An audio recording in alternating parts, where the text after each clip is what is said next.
Hello, and welcome back to the Hubbard Family History channel covering the Hubbard family clan of Clay County, Kentucky.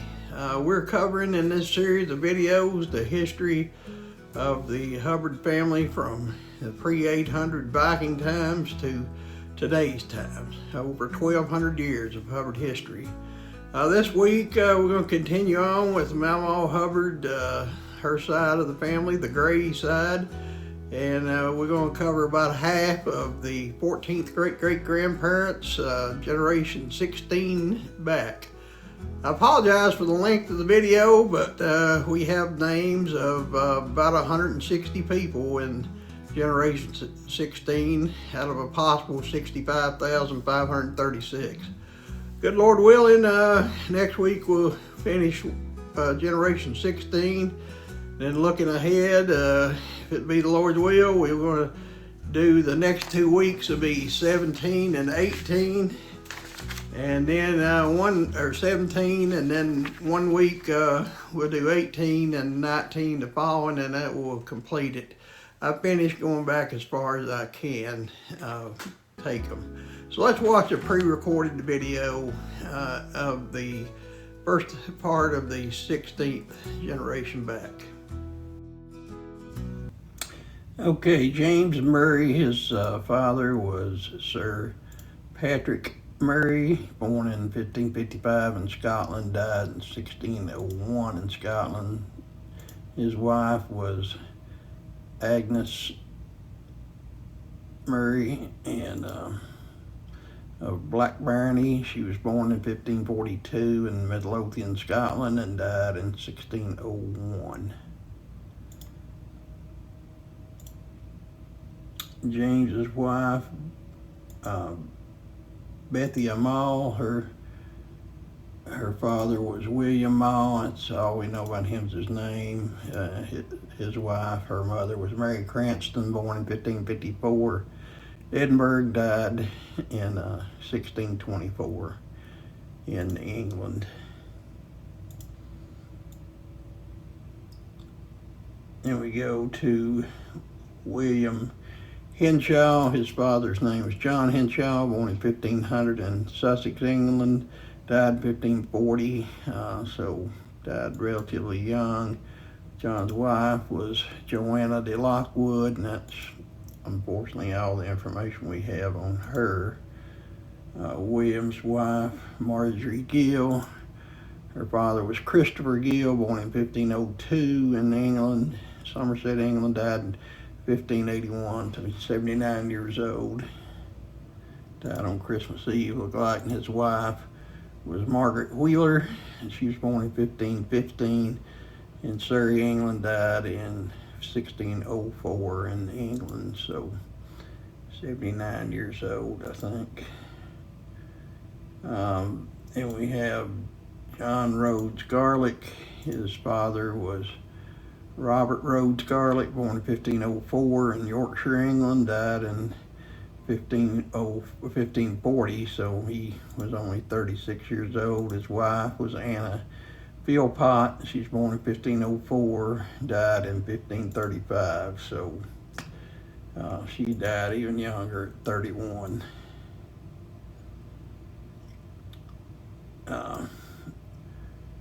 John Rhodes' wife, Elizabeth Pollard. Her father was Thomas Pollard, born in 1498, died in 1553. His wife was Jeanette Brooks, born in 1502 in Huddersfield, England, and died in 1549, so she died rather young. Edward Gower, his father was William Gower, born in 1501 in Worcester, England, and died in 1559 in Worcester, England, so 58. Mary Middlemore Gower, born in 1501, and she died in January of 1553 in England, so 52 years old, young, I think, anyway. Edward Gower's wife, we don't have any information on her parents or John Tennyson or Margaret Thornton, so those lines are ended. Robert Hollaby, his line, that's the end of him, and his wife, Anne Boynton. Sir William Gresham, that's pretty well the end of his line, and his wife, Beatrice Gavon. Don't have any information on John Page Leonard or Elizabeth Kite, his wife. So we go Thomas Clark, and his father was Sir George Thomas Clark, and that's all we know about him. His mother was Elizabeth Joan Wilsford, born in 1517 in Hartridge, England, died in 1553 in England. So, moving right along, Lady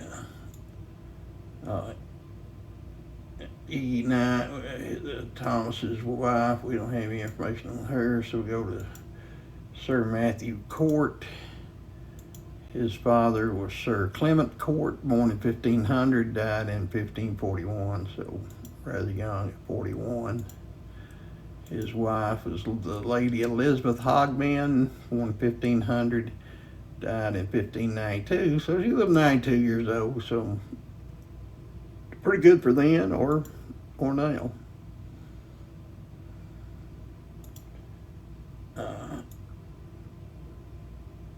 Sir Matthew Court's wife there, Mary Carey Waltham Court. Her father was John Dines, born in 1500 and died in 1532, so died young. And his wife, Lady Fortune Neville, that's all we know about her. So, and then we go to the Viscount de Elmham of Wales. His father was Captain Robert de Elmham of Wales, and he was disowned by his father due to doubt of parentage, so probably about as far as we'll go. We don't know who the mother was of the Viscount there, so probably about as far as that one's going to go, or his wife, the Lady Elizabeth Bryan. Sir Thomas Hunt, we don't have anything on her or him. His wife was the Lady Elizabeth Agnes of Warwickshire and Strobridge. Her father was some more royalty here, Sir John Van Coylton of Strobridge, born in 1500 and died in 1539, so kind of young. His wife was Lady Thomasine Tudbold. We don't know anything about when she was born or died. We don't have any information on William Goody, but his wife, Margaret Fletcher, her father was Johannes John Davidson Fletcher, born in 1530 and died in 1578 there in England. And his wife was Margaret of Rosham Gilliam, born 1529, died in 1568 at 39, so pretty young. Then we go to William York. His father was Sir Peter of Golford, York, born 1544, died in 1589. So some more royalty there. Elizabeth Ingleby, born 1544 and died in 1589, and they may have just copied the days, or maybe they got raided and both killed there at the same time. Hard to tell 500 years ago. Then we go to Lady Jane Wright, his wife. Her father was Sir John Wright IV. So there's some more royalty for you. And his wife, of course, was Lady Judith Elizabeth Linsell, born in 1548, died in 1589 there in England. Now we go to Thomas Goodcheap. His father's name was Henry Goodchap, born in 1538, died in 1615, so he was 77 years old. His wife was Sarah Roberts Goodcheap, born in 1550 and died 1650, so around 100 years old. So there's a couple of older couple there. We don't have any information on Alice Winch, Thomas's wife. Don't have any information on Thomas Holden, but his wife Elizabeth Wedgwood. Her father was Edward Wedgwood, born in 1540, Shipton, England, died in 1590 in Shipton, England. He was married to Jocasta Cowper, born in 1542 in Shropshire, England, died 1617 in Shropshire, England. So he lived to be 75. And we go to Claude Durfee. His father was Claude Marquis of Durfee, so a little minor royalty there. Born 1501, died 1556. His wife was Jean de Balzac d'Entraigues, so she was born in France, with a name like that probably was. Born in 1501, died in 1542 at a rather young age. Claude Durfee's wife, Francois de Sugny. Her father was Matthew de Sugny, so that's all we know about him. And his wife, her mother, was Antoinette de Marconnay. So we don't know much about them. They were French. We have surprisingly a lot of French. Then we go to Sir William Hill. His father was Sir Roger Hill of Taunton, born in 1495 and died in 1546 there in Taunton, England. His wife, all we know about her was her name was Lady Marjorie of Somerset Toos Barnet. Marjorie Toos Barnet. Sir William's wife, Lucy Reeves. Her father was John Reeves. And we don't know anything about him as far as birthdays or death. His wife was Anne of Tarrant Launceston Harvey, born in 1515, died in 1577 there in England. And we go to Gregorius Mitchell or Michael. His father was John Berryman or Michael, and he was born about 1535, died in 1603 in England. And his wife was Isabel Broadley, born in 1535 and died in 1579. Gregorius's wife, Esther Cockcroft, her father was William Cockcroft, born in 1539, died in 1629 in Halifax, England, so 90 years old, so we'll take that every chance we can. His wife, Esther Cockcroft Mitchell, she was born in 1520 and died in 1570. It says in Pennsylvania, but the United States was not even colonized, so Pennsylvania is obviously an error there. Then we go to Sir Thomas Crouse. His father was Sir Edward B. Crouse, more royalty, born 1522, died in 1593 there in England. So he lived to be 71. His wife, the Lady Katharina Barbara Gerald. And that's all, unfortunately, we know about her. Agnes Nepper, her father was Sir Knight Archibald Napier, or Napper, or however they said it back then. the 7th Lord of Van Merchiston, born in 1534 in Merchiston, died in 1609 in Scotland there. So there's a couple of Scottish royalty. And his wife, the Lady Frances Anna Drummond, died in Scotland, born in 1534, died in 1648. So here is, if these dates are right, a new record for the family. She'd have been 114. Lady Frances Anna Drummond, 114 years old.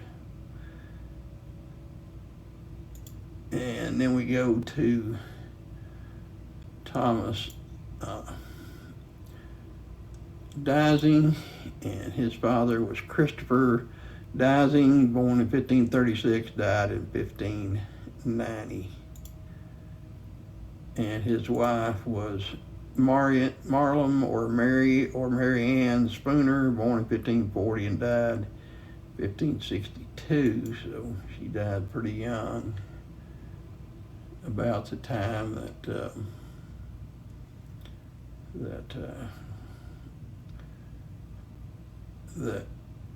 Thomas Rising was born, so she may have died right after he was born there. Then we go to Elizabeth Lovell, and her father was Richard Lovell, born in 1542 in Suffolk, England, died in 1600. And his wife, her mother, was the Lady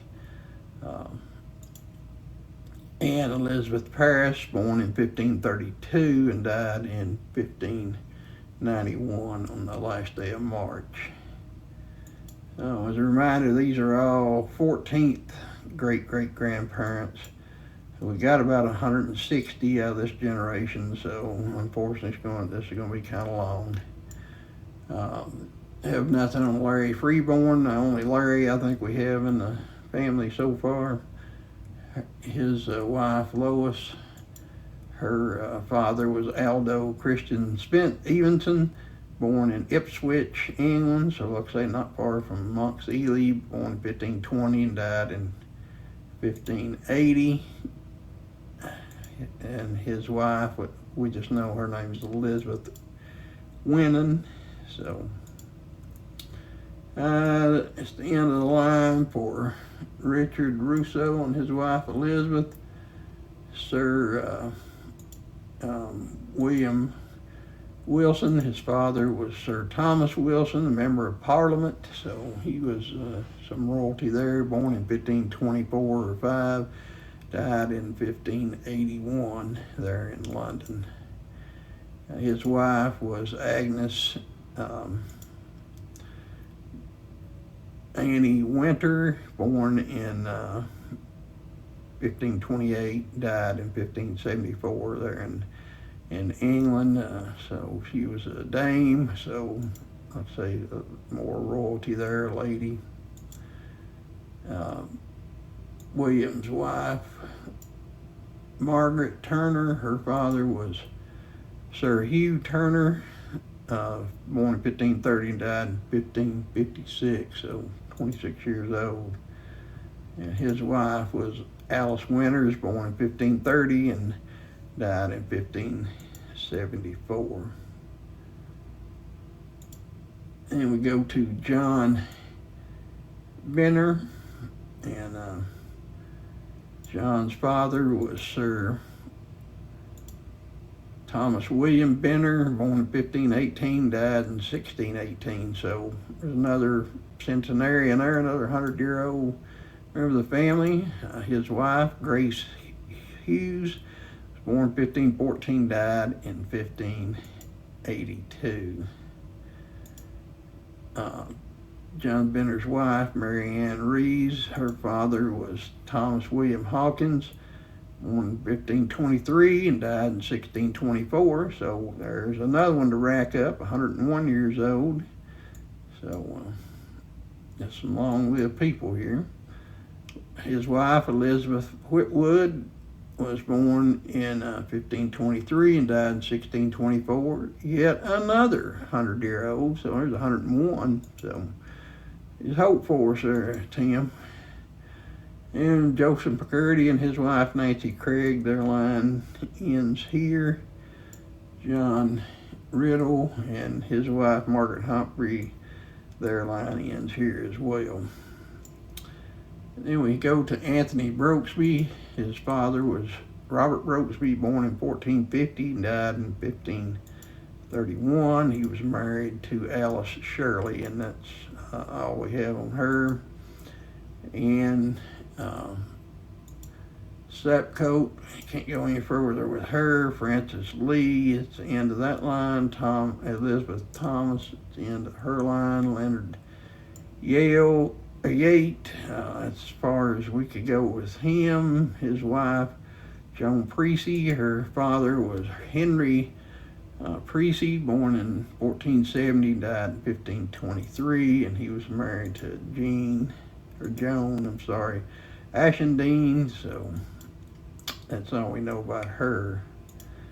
Jerome Hampton, that's the end of his and his wife, Joanne Helms. Her father was Leonard Thomas Helms. That's all we know about him. Her mother was Elizabeth Everby, born 1475, died in 1549 there in England. And then we have several here. That's the end of the line for, can't trace them back anymore, Christopher Ashfield and Whedon. And that's probably as far as we'll go this week. We're already up to about 20 minutes, so sorry about these long videos. Well, hopefully you discovered something new and interesting in this week's video, and hope that you share it with others.